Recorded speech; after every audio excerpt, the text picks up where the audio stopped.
Hello guys, welcome again. Today we're going to talk about the Chaos Inoculation version from the Hexblast Mines Trickster build. If you have followed the Ventrua version, you could see that the endgame loadout is a hybrid version of the build. And after investigating POBs in POE Ninja and trying the CI version, I definitely can say that the CI version is the next step to be done from the hybrid one. Today we will see exactly that, how to transition from the hybrid build to the CI version. What are the advantages that I saw in my experience, what are the disadvantages, and how to fix them, and finally some gameplay to show you if you aren't convinced yet to do the switch. So let's start it.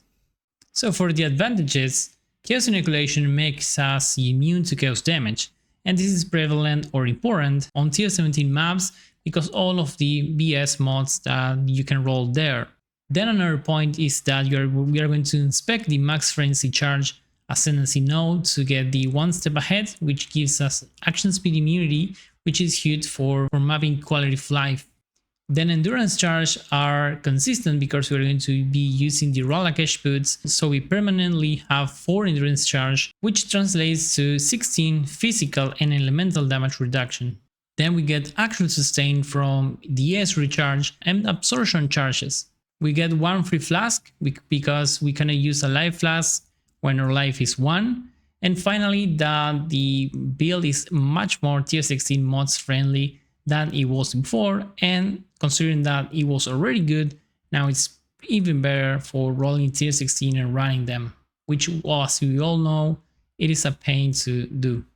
About the disadvantages, we are now slower because we aren't getting that movement speed preference in charge that we were getting from the Relentless because we are changing the chest.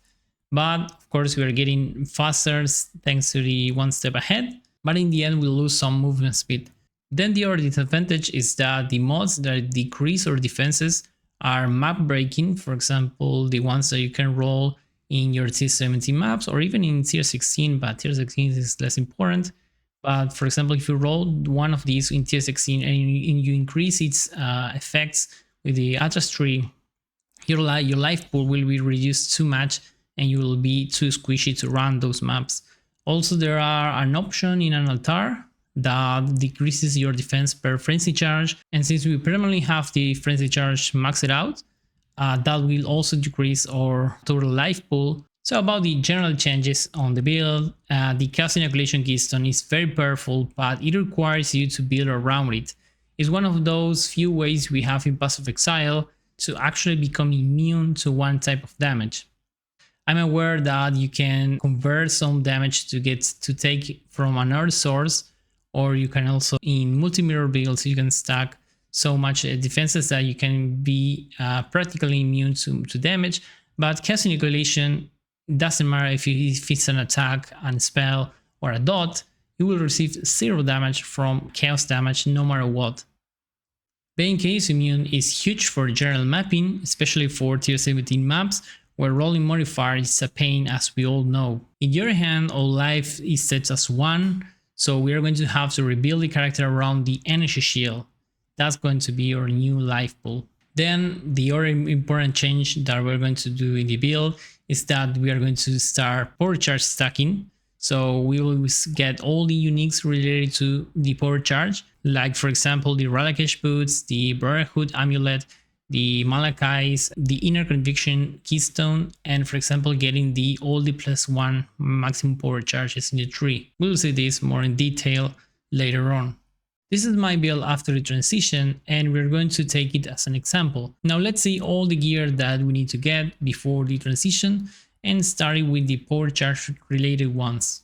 So we are going to need Ralakesh boots to keep all of your power charges at max, and the frenzies because we are also using the badge of the Brotherhood, which equals our maximum frenzy to our maximum power charge. So we will have 9 power charge max in my current state of the build. You can get even more from corruptions and such, and that will make all the maximum frenzy charge to also match the power charges. And thanks to the boots, we are going to have all of them up all the time, including the endurance charges. Then we're getting the Malachai's loop. This is a staple in every stack charge build because it gives you 2 power maximum charges. and you get spell damage per power charge, and the downside can completely be negated thanks to the Ralakesh boots. Then we have the Maven Belt, which gives us an extra maximum power charge, and it transforms all of your power charges into absorption charges. The absorption charges, what it makes that is when you get elemental damage, that it's a percentage per charge. You're going to start recouping that damage as energy shield, but the belt itself transforms your power charges. But since we are using the Ralakesh boots again, we are not losing our power charges because we count as we have maximum power charges. So we actually will have endurance, frenzy, power, and absorption charges all the time, no matter what. And that's one of the few reasons that this combo is particularly very strong, and you will see in other kind of builds, not only Hexblast. Then we're getting Militant Faith from the High Templar Dominus. This jewel is to get the Inner Conviction Keystone that gives us more spell damage based on the power charge. Okay, I will make a quick stop here to show you how to get this jewel and how to get the modifiers. So first, we're going to find the Militant Faith Timeless Jewel. You will see a lot of them, but we need some specific one. That is the High Dominus Temples, High Templar Dominus. Then we're going to search, and we're going to take the modifiers so we can select here. As you can see, these are not the modifiers that we want, but we can search, for example, per devotion. And we are going to get the ones that you have extra elemental resistances, because we're going to need in this build. And then we also need to get the defense one, because these will affect your energy shield. So these are, in my opinion, the best mods. And if we search, we will find, I got mine for 2 divines. So yeah, they're very cheap, but they can get a little bit pricey, but no more than 5 divines, as I can see here. And also you have to be sure that the jewel is not replacing one of the important nodes that I have near it. I will show you what I mean by this when we see the passive skill tree. Okay, so this is how you get this jewel. It is important to have the High Templar Dominus, because that's what gives you the Inner Conviction keystone, and these other mods are very useful for the build. Then we're changing your chest for something like this. As you can see, this is the new base. This is the necrotic armor. And this is needed because we want the high energy shield base with high evasion base. We are mixing the evasion because, aside from the fact that we also evasion based, we also want to have the spell suppression on the chest, because this helps us to cap out the spell suppression. And since we're using so many uniques, that gets kind of difficult if you don't have some at least in your chest. And then we want to have some dexterity, because as you can see, this chest alone requires 173 dexterity. All the rest of the mods can be more defense related. For example, to give you more evasion and energy shield. As you can see, my chest gives me 3500 evasion shield and 700 energy shield. So you can have that as a reference. This chest cost me around 60 divines. It can get pricey if you are selecting the mods specifically as tier 1 and such. And also I crafted the fire resistance because the build lacks of fire resistance. So yeah, then the implicits you can roll them yourself. These are the best that I do recommend. Then for the gloves, we have a similar scenario when we have to have the best base so we get all the energy shield that we can. Remember that all this is base energy shield, which then gets expanded with all the percentage energy shield that we get from intelligence and other sources. So that's very important to have a good base of energy shield. I wouldn't go, for example, below 100% on your gloves. So here we are using the Warlock gloves with the Templar mod. This can be a bit pricey too, because it requires you to have those in a good base, but you can get other options if you're short of budget. And in the glove, we also want to have some dexterity, because the build needs dexterity to use the chest. And then I added just some fire resistance and the implicit mods that's good for the build, and these are basically the same mods we had before.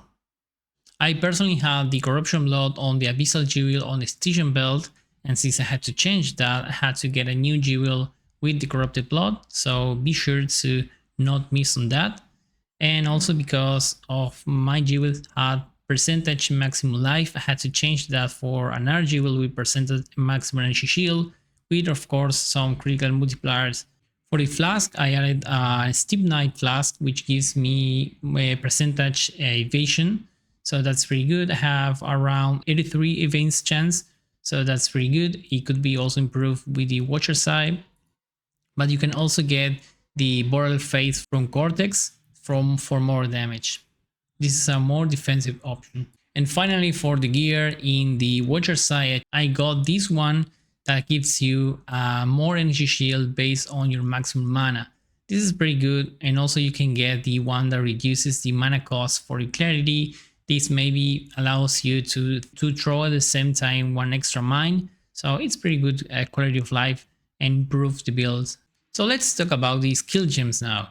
Since we are basing our life pool in energy shield, it's mandatory to have the discipline. Since we were already tied on the mana reservation, now we need to add an enlighten. At least I didn't have an enlighten on my setup. And then since we also have some new mana nodes because we are pathing through the temporal side, we are going to be able to feed the discipline new jewel to expand our energy shield. Then on my setup, I added a cast when taking damage taken with the steel skin. If you have enough strength, I would recommend you to use the Immortal Call. And then to compensate some of the movement speed we lost, I added a phase run, which the automation support. I tried this setup and I kind of like it. So you can try it if you like it or not, but this gives you some extra movement speed in your maps. Okay, and finally, let's talk about the tree. As you can see, there are many changes because we are pathing through all of the left side near to the template zones, because we want to have the +1 maximum power charge and +1 power charge here, and of course the one that we have here near the shadow. Then we are adding the energy shield keystones. I have to be honest that I'm not entirely sure if this is doing something. I have seen that almost everyone uses the Zealot Oath, so maybe there is a reason that I'm not getting it right now, but I have to try the build in game without it. But if you can see, I have no life regen, so I'm not getting any extra energy shield regen. But yeah, I'm kind of skeptical because everyone is using this keystone. But yeah, maybe if you have some life regen in your rare stuff and your rare gear, maybe this is worth it. I'm gonna try it and I will remove it just so you know if it doesn't do anything. Then here we have the inner conviction setup. As I said before, the Militant Faith is the timeless jewel that we are in here, and it's converting the Hex Master or something like that to the inner conviction mod that gives us more spell damage per power charge. That's pretty good. And also one thing that I mentioned is that you need to get your timeless jewel, and to avoid to convert or to remove these two nodes, because we want to have these modes for more mana and of course one maximum power charge. As you can see, my timeless jewel is changing this node into another thing from the jewel itself that we don't care. So as you can see, there's also change here and here. So you need to be sure that you have the High Templar Dominus to get the inner conviction, the elemental resistance per devotion, the defense equipped from shield per devotion, and also to do not remove any of these two modes. Okay, so that's the perfect Militant Faith. As I said, I got mine for 2 divines and they are maxed out at 5 divines because the timeless jewel farmers set the tabs for all the jewels at 5 divines, so that's fine. Try to get the jewels with these mods because they're important. And then something else to mention is that I wanted to keep my spell suppression capped. So I did left from the last version, from the hybrid version, all these paths through the spell suppression, so I can have it over 100%. This allows me to drop the lucky mastery and have it. I personally just value the spell suppression too much on my shadow, on my duelist, and on my ranger builds. So I want to keep this, but you can remove all of these 8 mods and some more stuff. I'm level 95. You can get level 100 and get an extra cluster setup here that it should be the same as this one, and you can add 2 extra jewels to for the dexterity that we lose here. But yeah, that's just to tell you that there is another option. This is not the definitive version of the build. You can opt for other stuff, but in my case, I really appreciate the spell suppression, so I will keep this on my build. And finally, let's see the ascendancy changes. As you know, we had previously the Swift Killer because the frenzy charges were good, blah blah blah blah. But since we are using now the Brotherhood amulet, we are setting our max frenzy charges to the max power charge. So this is basically useless, and the charge duration is useless too because we have the Ralakesh boots, which make our charges permanently. So we can remove this, and we are going to be adding the one step ahead. This node, in my opinion, is huge for quality of life while you're mapping, because you will be action speed immune. For example, for the chill effect, you cannot be chilled because your action speed cannot be modified. And also everything that makes you slower, you will be immune to that, okay? More to say about that is that there is a mod in tier 17 maps that when you use a skill, you get a reduction on action speed, so you're immune to that mod too. So you can, that's another mod that you can have a green light when you're rolling your tier 17s. There is another option that's more defensive. It's less utility oriented, and you can get Heartstopper. I personally think that this mod is good, but it's a bit less reliable because sometimes you're going to be tanky against hits, and sometimes again you are going to be tanky against damage from dots. And yeah, that's basically it for all the transition. If you have any questions, you can tell me in the comments and I will be glad to help you out. So I will leave you with a gameplay about this version running the typical strongbox setup in tier 17. And I see you guys in the next one. Subscribe if you like the content, and bye.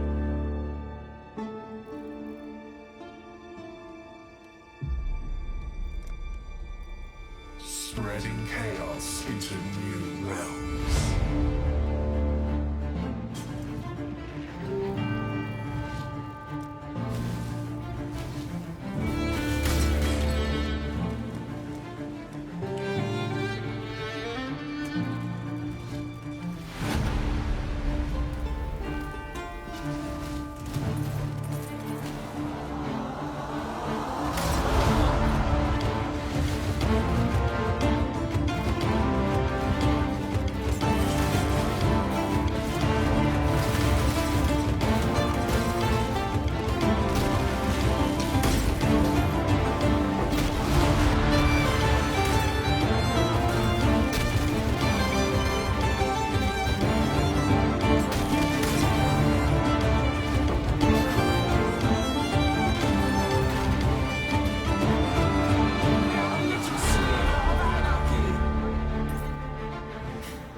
Come on.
pleased.